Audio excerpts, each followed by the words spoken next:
We ought to take on penance.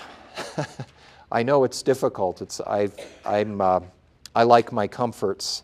It's very hard for me to do penance. But sometimes it's the little things. Saint Therese of Lisieux, the little flower, said, it's little things done with great love.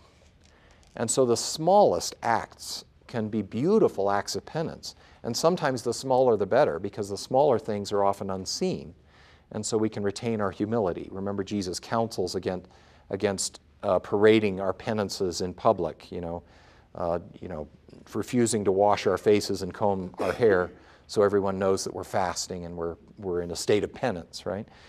He castigates those who do that. So the smaller acts of penance, just taking the smaller piece of cake for dessert, or only taking the serving that's pointing towards you. This is what we do at the seminary where I teach. When the plate is passed at lunch, you're supposed to take the first piece of meat that's there, right? Don't look for the largest one. Or for that matter, don't look for the smallest one. You just take the one that's next. And that in itself is a kind of discipline. A minor mortification that you don't have to share with anybody else.